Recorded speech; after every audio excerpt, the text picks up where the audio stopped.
Hello everyone. तो आज start करते हैं क्लास 10th का मैथ्स का चैप्टर 1 का एग्जांपल नंबर 1। तो देखते हैं एग्जांपल नंबर 1 क्या है। उससे पहले मैं आपको बताना चाहूँगा फंडामेंटल थ्योरम ऑफ अरिथमेटिक।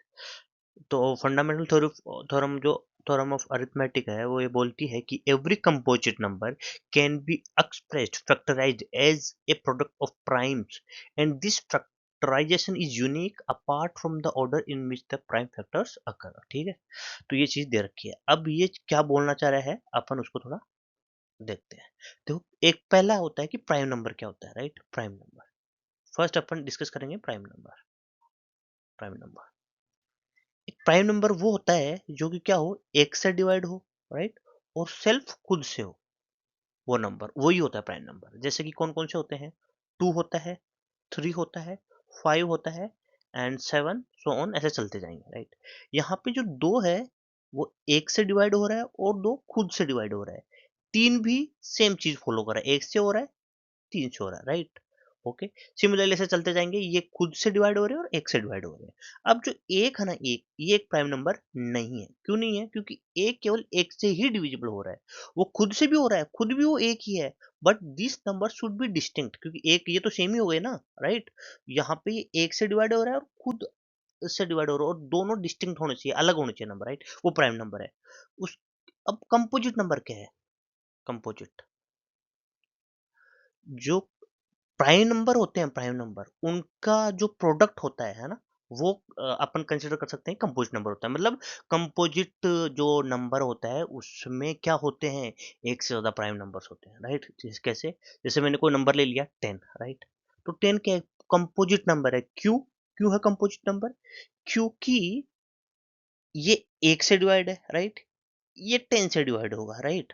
हम्म अगर यहीं तक रहता तो ये प्राइम नंबर हो जाता, बट ये 2 से भी डिवाइड होता है और ये 5 से भी डिवाइड होता है।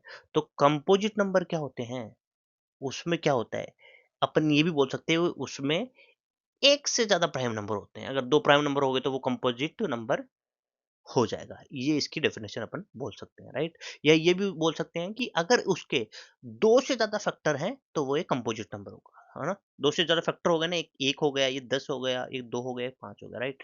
ये हो गया। अब अपन क्या है, ये डिस्कस करते हैं। दूसरा क्या बोल रहा है कि the prime factorisation of natural number is unique unique except for the order of its factor. Okay, ये क्या बोलना चाह रहे हैं? जैसे मैंने ले लिया एक 36, अपने अब 36 के अपन फैक्टर्स करते हैं, राइट। तो वो भी प्राइम फैक्टर्स करते हैं। तो सबसे पहला जो प्राइम नंबर है वो मेरे पास क्या है, 2 है, राइट। तो 2 से डिवाइड किया 36 को, 18 आया। फिर वापस 18 2 से डिवाइड हो रहा है, हाँ हो रहा है। यह क्या आएगा, 9 आएगा, राइट। अब 2 से डिवाइड हो रहा है, नहीं हो रहा। उसके बाद में प्राइम नंबर कौन सा, 3। 3 से देखें, 3 से डिवाइड हो रहा है, हाँ 3 टाइम्स, अगेन 3 से। तो 36 है, उसको मैं क्या लिख सकता हूँ, उसको मैं लिख सकता हूँ 2 into 2 into 3 into 3, राइट। ऐसे लिख सकता हूँ। 36 को बनाने के लिए मेरे को क्या चाहिए, 2 तो चाहिए मेरे को, 2, और 2 ही मेरे को चाहिए 3, राइट। ये जब इनका मल्टीप्लिकेशन करूंगा तभी मेरे पास 36 आएंगे, और ये क्या है, प्राइम नंबर्स हैं, राइट। तो प्राइम नंबर्स है, राइट। अब आप बोलोगे सर कि 9 into 4 है, उनका भी तो मल्टीप्लिकेशन 36 आता है, राइट, आता है ना। बट ये देखो कंपोजिट है, ये भी कंपोजिट है, दोनों क्या है, कंपोजिट नंबर है। कैसे कंपोजिट नंबर, देख लो। इसमें देखो प्राइम दो, 2 into 2 है, 2 प्राइम नंबर है इसमें, और इसमें भी 2 प्राइम नंबर है, राइट।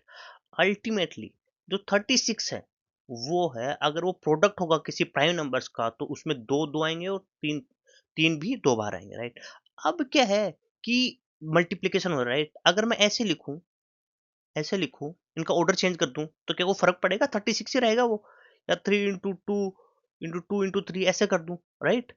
कि ऑर्डर पर फ़र्क नहीं पड़ेगा, बट उसमें क्या चीज़ होनी चाहिए कि ये 3 है, 2 बार आना चाहिए और 2 भी 2 बार आना चाहिए, और ये कि यूनिक होगा, राइट, यूनिक होगा। मतलब अगर 2 को 2 बार मल्टीप्लाई करके उसको 3 और वापस से 3 से मल्टीप्लाई करूँगा तो 36 आएगा। इसके अलावा कोई और ऐसा ऑर्डर नहीं है कि जिससे मेरे को 36 बन बन जाए। वो भी क्या है, प्राइम प्राइम नंबर्स के, राइट। तो ये डेफिनेशन है। अब देखो, अब समझ में आएगी डेफिनेशन क्या हो रहा है। Every composite number can be expressed as a factor of primes, right. ये 36 था, कंपोजिट नंबर था, इसको अपन ने फैक्टर्स के रूप में, प्राइम नंबर फैक्टर्स के रूप में वो अपन ने लिख लिया, राइट।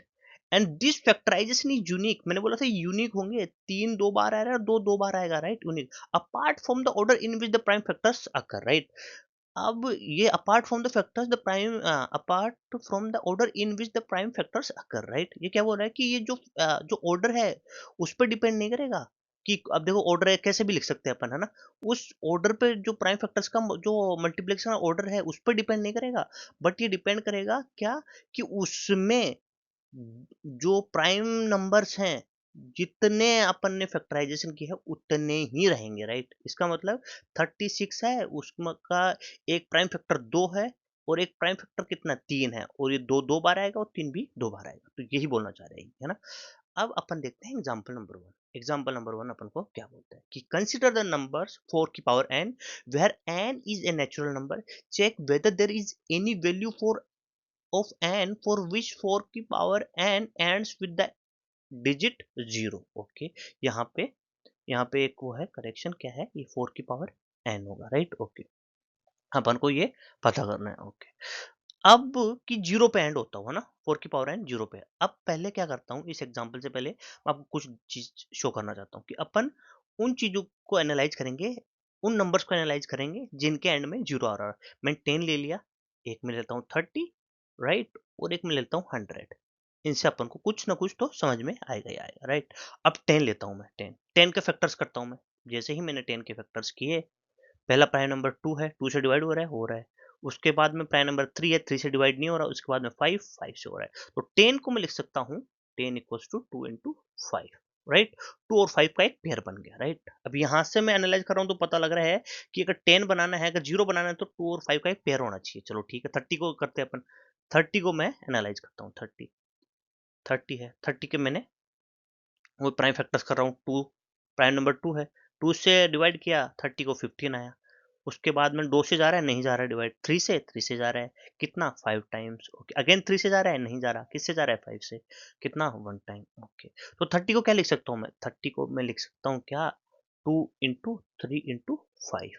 ओके, देखो यहाँ पे भी एक 2 ये रहा, एक 5, 2 और 5 का एक पेयर आ रहा है तो 0 बना रहा है। ओके, इसका मतलब अगर डबल जीरो आ रहा है यहाँ पे, इसका मतलब ये है कि यहाँ पे 2 और 5 के 2 पेयर आने चाहिए। देखते हैं अपन इसके फैक्टर करके, 100 के फैक्टर्स करके मैं देखता हूँ, राइट। तो 2 से डिवाइड हो जाएगा कितना 50 टाइम्स। वापस 2 से डिवाइड हो जाएगा कितना 25 टाइम्स। ओके, अभी 2 से जा रहा है, नहीं जा रहा। 3 से जा रहा है क्या, 3 से ती 3 7 21, 3 8 24, नहीं जा रहा। 5 से जा रहा है, हाँ 5 है नेक्स्ट प्राइम नंबर, 5 से जा रहा है। और ये 5 1 जा 5। ओके ठीक है, तो 100 को क्या लिख सकता हूँ मैं, 100 को लिख सकता हूँ 2 इंटू 5 इंटू, सॉरी हाँ, या 2 इंटू 5 कैसे भी ले सकते हैं। ऑर्डर वो इसका ऑर्डर वो पे कोई फर्क नहीं पड़ेगा। इसको 2 इंटू 2 इंटू 5 इंटू 5 मैंने क्यों लिखा, 2 इंटू 5 2 इंटू 5, 2 इंटू 5 का ये एक पेयर रहा 2 और 5 का, ये रहा 2 और 5 का। अगर जब भी 2 और 5 के एक पेयर आएंगे, जब भी एक पेयर आएगा तो वो एक जीरो को साथ लेके आएगा। तो यहाँ पे 2 पेयर आ रहे हैं तो 2 जीरो को साथ लेके आए, ये 1 डबल जीरो हो गया। कि किसी भी संख्या को आप ऐसे कर सकते हो। इसका मतलब क्या हो गया, अगर किसी भी संख्या के एंड में एटलीस्ट एक भी जीरो आ रहा है, इसका मतलब उसमें 2 एंड 5 का एक पेयर तो 100% होगा, राइट। ओके, है ना। और वो अपन को कैसे पता लगा, अपन ने क्या किया, इसका प्राइम फैक्टराइजेशन किया, राइट। अब अपन को देखना है 4 की पावर n पे चलते हैं, राइट। 4 की पावर n, अब 4 की पावर n है, पहले इस अपन को क्या करना पड़ेगा, ये 4 है, इसके प्राइम फैक्टर्स करने पड़ेंगे। तो 4 को क्या लिख सकता हूँ मैं प्राइम फैक्टर्स के रूप में, 2 इंटू 2, 2 प्राइम नंबर है ना, हाँ लिख सकता हूँ। अच्छा, ये हो गया 2 की पावर 2, 2 की पावर 2 की पावर n। तो ये घाते आपस में क्या हो जाएगी, मल्टीप्लाई हो जाएंगे, राइट। तो 2 की पावर 2n, राइट। अब इसको कैसे लिख सकता हूँ 2 की पावर 2n को, मैं लिख सकता हूँ 2 into 2 into 2 into 2 into 2 n times, है ना, सो ऑन 2n टाइम्स लिख सकता हूँ, राइट।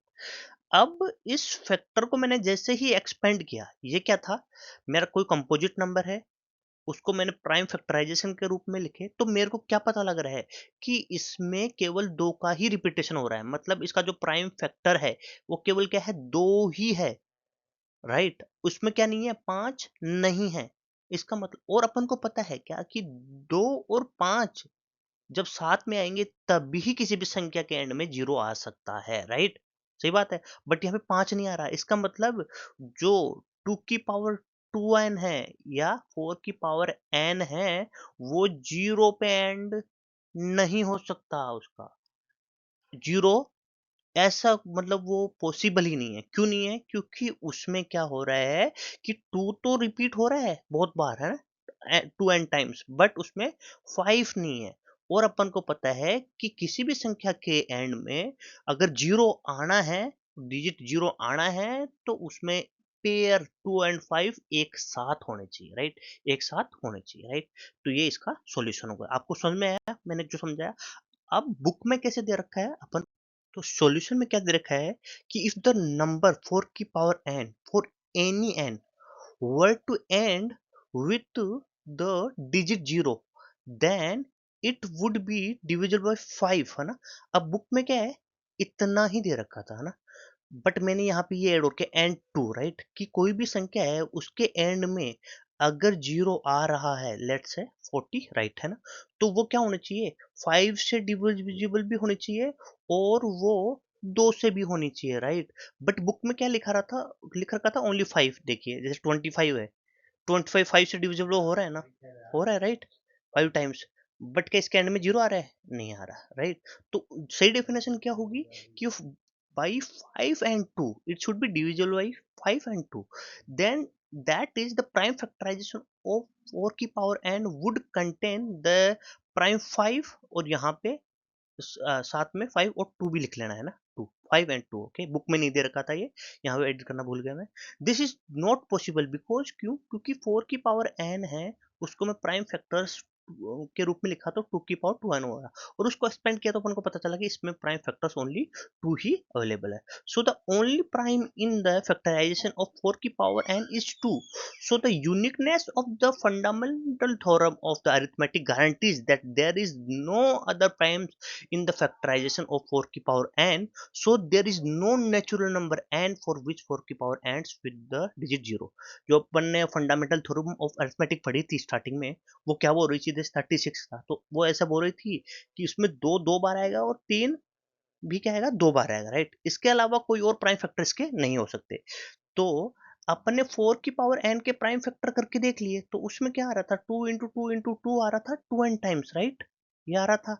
इसका मतलब इसके प्राइम फैक्टर क्या होंगे, ओनली क्या होगा, दो ही होगा, और वो भी 2n टाइम्स रिपीट होता जाएगा, राइट? है ना? तो वो फंडामेंटल थ्योरम ऑफ अरिथमेटिक क्या बोलती है कि, क्या बोलती है वो यूनिकनेस, क्या बोलती है वो, कि ये जो भी 4 की पावर n है उसमें 2 के अलावा कोई और फैक्टर हो ही नहीं सकता। समझ रहे हो? तो 5 नहीं आ सकता। 5 क्या, कोई भी नहीं आ सकता, राइट? 2 ही आएगा प्राइम फैक्टर। तो इसलिए ये जो संख्या है वो जो डिजिट 0 है उस पे एंड नहीं हो सकती। तो ये था एग्जांपल, बहुत ही अच्छा एग्जांपल था, बट इसको अपन को समझना, ढंग से समझना था कि क्यों, कि एंड में 0 क्यों नहीं आ सकता? क्यों? क्योंकि उसमें पेयर होना चाहिए 2 एंड 5 का, एक साथ होना चाहिए ना। तो यहाँ पे बुक में देखो दो जगह करेक्शन होगा, एक यहाँ पे मैंने कर दिया था, राइट, 5 एंड 2, और यहाँ पे भी 4 की पावर वुड कंटेन कि होना चाहिए इसमें 5 and 2, but this is not possible because क्यों? क्योंकि 4 की पावर एन केवल क्या है, दो ही कंटेन कर रहा है, राइट? है ना? 2 और 5 साथ में होने चाहिए, बट दो ही कंटेन कर रहा है, 5 नहीं कर रहा है, इसलिए 0 पे एंड नहीं हो रहा है। तो ये था example number 1। Thank you very much.